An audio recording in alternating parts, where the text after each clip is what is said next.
Today we're going to be making another dish from Tournament of Champions Season 6. One of Chef Antonia's winning dishes, actually. They had to utilize in that round some wagyu beef, some huitlacoche. They had to use a sausage stuffer. And then they ultimately had to make two dishes because one of the dishes had to be hot and spicy and the other dish had to be cold and sticky. So we recreated Chef Antonia's cold dish right here. Let's get into the kitchen so you can see how we did it. The first thing we're gonna do is get started on the Huitlacoche aioli. If you don't already know, Huitlacoche is basically a fungus that grows on corn, which sounds kind of gross, but because it's fungus, it's just basically a mushroom. In the episode, they had fresh Huitlacoche and the episode didn't fully explain how she prepared it for the aioli. So what we're going to do is treat it like a mushroom, give it a nice little saute, hopefully develop a little bit of flavor, and then include it with mayonnaise and butter. But before we actually do that process, we're actually going to give it a little bit taste because if you're a good cook, you want to make sure that you're tasting the ingredients by themselves so that you have an idea of the flavor profile. First of all, mine's is squished. 2, 1. It's salty already, maybe no salt. Yeah, okay. So it's already in a brine. So then we probably don't need to add salt like you said.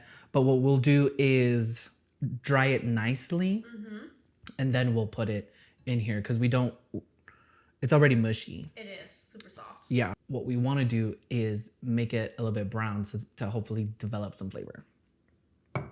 That's what we're going to do. The huitlacoche, we let it saute for about 3 to 4 minutes on high heat. So we've got that here in our little container. So what we're going to do is using this handy dandy immersion blender on a stick basically, we're going to make the aioli. We're just going to add some mayonnaise and some butter, and then we'll season it and adjust the flavor if we need to. So maybe I should have let the huitlacoche chill before blending it with everything. It's a little bit soupy now. So what we're gonna do is, one, I tasted it. It's a little acidic, and it doesn't have too much flavor. It just basically tastes like mayonnaise, which is exactly what an aioli is. I wonder if the fresh huitlacoche would have been different. So what we're going to do is probably add some nutritional yeast, just a little bit of garlic, not too much, but just enough to give it a little bit more depth. And then I'm not sure if I mentioned it already, we're gonna put it in the fridge to let it chill. There's butter in here, so that'll help thicken it up so that by the time we're ready to use it, it'll be thicker consistency. Correct. Yep. That's what we're gonna do. For the second component of the dish, what we're going to be doing is the salad part. I've already pre-chopped some of the herbs that go in the dish. We got some chives, we got cilantro, we've got mint. They didn't have Thai basil at my grocery store, and I didn't want to substitute it with regular basil, so I'm just sticking with these 3. I'm getting thinly sliced cabbage right now. This is Savoy cabbage. She used Napa cabbage. I didn't want to buy a giant head of Napa cabbage, so I'm settling for Savoy cabbage. And then what we're going to do after we're done thinly slicing this and giving it a nice little wash is cut some of this corn on the cob, give it a nice little saute on the stove before we actually make our sausage vinaigrette. Yeah, so the next time you see me, we'll be done with this. For the corn, we sauteed that on high heat for about 5 minutes with a little bit of olive oil and salt. We did really, really high heat because we wanted to get color, but we wanted to maintain the firmness of fresh corn. What we're going to do now is the sausage. A quick note about the sausage though, on Tournament of Champions, when Antonia did it, she used the wagyu beef to make the sausage. Wagyu beef is beef. I keep saying that. Wagyu beef is expensive, so what we weren't gonna do was spend money on that. We've never made sausage, and that's not something we're gonna do right now. I'm not even sure if they sell beef sausage at the store, so we just settled for Italian sausage because I actually knew where to find that at the store. Quick pro tip about Italian sausage, whether you're actually gonna try this out or make it at home for another recipe, make sure you get it nice and crispy. Don't settle for something that is just cooked. Beige, boring, bland. Don't do that. Don't even think you're doing yourself a favor by getting some light golden color to it. No, it needs to be crispy. So take a look at what it should end up looking like. You could even hear how some of the pieces are a little crispy. So what we're going to do now is create the sausage vinaigrette using some of this sausage. Why is it a sausage vinaigrette and not just a vinaigrette in the salad that has sausage? I don't know, but we're gonna do what she did, and then we can move on to the beef. So for the vinaigrette, we're going to do 2 parts fat, 1 part acid. So we're gonna add olive oil.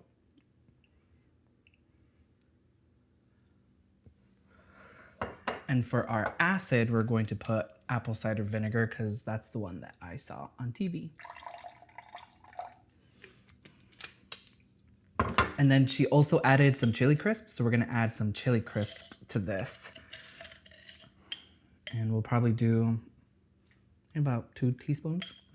And then we'll give it a shake and then we'll give it a taste. Hurry up and get my face. Oh, That's what I'm waiting for, sorry. So we did a few adjustments to this. I thought the chili crisp would have given it enough salt, and it definitely needed a lot of salt. The apple cider vinegar is very vinegary. It's got very pungent like flavor, but it needed more acid. So we added just a little bit of the rice vinegar, which is a component to the sticky beef glaze situation, to fortify that flavor. And it was better. It was still a little bit too acidic, so we added a pinch of sugar to like balance that out and a lot of salt in order to make sure that it's exactly where we want it to be, and chef's kiss where it is right now. So we got about 1.25 pounds of ribeye steak. I chose the ribeye because she had wagyu beef and I figured I would get a really good cut of beef. So anywho, it's about 1.25 pounds that I thinly sliced to about 1/4 inch thick. So what we're going to do is a technique called velveting. It's not 100% the true velveting technique, but the point is, in here I've got a little bit of water and a little bit of baking soda. The traditional technique is you take a cheap cut of beef, a more sturdier cut of beef, and you mix it with baking soda and water in order to do something to the proteins to ensure that when you cook it, it still comes out nice and tender. So ribeye is already tender. Just to give us some insurance, we're going to do hit a little. Yeah, that's what we're gonna do. Yeah. Think that was good explaining? yeah, that was better. Great. So then I'm just going to pop it in here and then give it a little mix to make sure that it's all covered, and then let it rest for 10 minutes. For the beef, I rinsed it under water just to get rid of the baking soda, pat it nice and dry, and salted it so that it by itself is seasoned. The reason why we're not marinating it in the liquid is because we want to make sure that the beef gets a nice caramelization to it. And if we add liquid to it, I'm afraid that it's not going to get that nice crispiness on the edges. For the sauce, the sticky glaze component, I added some rice vinegar, some sesame oil, some dark soy sauce, which doesn't actually provide saltiness. It mainly is for color. Some oyster sauce, a good amount of oyster sauce, and a little bit of extra sugar and a little bit of salt. I just basically added the ingredients until it tasted okay. And it's good now. So what we're going to do is get started on the beef so that we can finish this dish already because I'm hungry. For the beef, what we're going to do is place it in a really hot pan. We're going to do this in batches because we want to ensure, again, that it gets nice and crispy instead of soggy. So the pan should be really hot. The oil should be nearly smoking, and then just a small little layer. So do as I say, not as I do. I finished cooking the beef, but I got a little bit impatient and I threw the second batch way too many, so it didn't get as brown, but it should be brown like this. Maybe even a little bit browner. What I should have done was pat it dry before I also put it in here, and I think that would have helped a lot. So what we're going to do now is we're gonna start the sticky glaze component, and we're gonna add the sauce that we made into this hot pan, and we're going to reduce it until it becomes sticky enough. We ran into a small little issue with the sauce. We reduced it and it got to a really nice consistency, but when we tasted it, it was way too salty. We actually took out a whole bunch of it, And then what we did was we added a whole bunch of water and a little bit of cornstarch until it got to the consistency that we liked, and enough water obviously to balance out how much salt that was in there. So note to self, I should not have added salt. I should have done that after it was reduced. But it got to a beautiful texture. We mixed the beef in it, and now we're ready to palate. So here we have our Huitlacoche Aioli that's nice and thick now. So we're gonna do a dollop and swoosh. Nice. We're going to gently place some beef slices right in there, I think you can let it come out some too. like that. Yeah. Okay.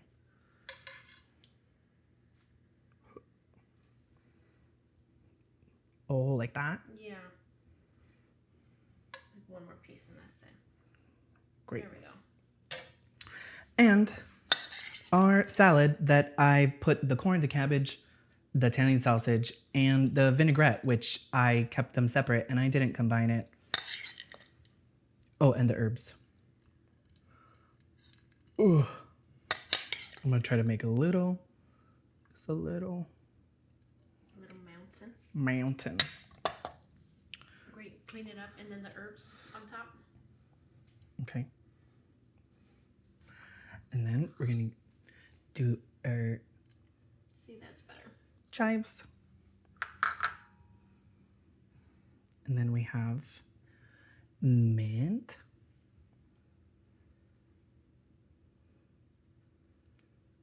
And cilantro. Now we're just gonna give it a quick little taste. Ooh. I'll cut to the end so that you can not see me chew. Overall, I think this is probably one of the better dishes that we've recreated. I think it's amazing. The Huitlacoche Aioli, I think it's good. I added a little bit too much butter. So if I were to make this again, which I low-key probably might, I would omit the butter or just add a little bit of it. Do I notice the Huitlacoche? No. So I'm curious to know if it actually does make a difference if I omit it. Would the fresh Huitlacoche be better? Probably. So I'm just curious to know what that would taste like. As far as the beef is concerned, I think it tastes really, really good. I still wish I got a little bit more caramelization on it, but even though I didn't, the sauce, the way that it finally came together at the end is amazing.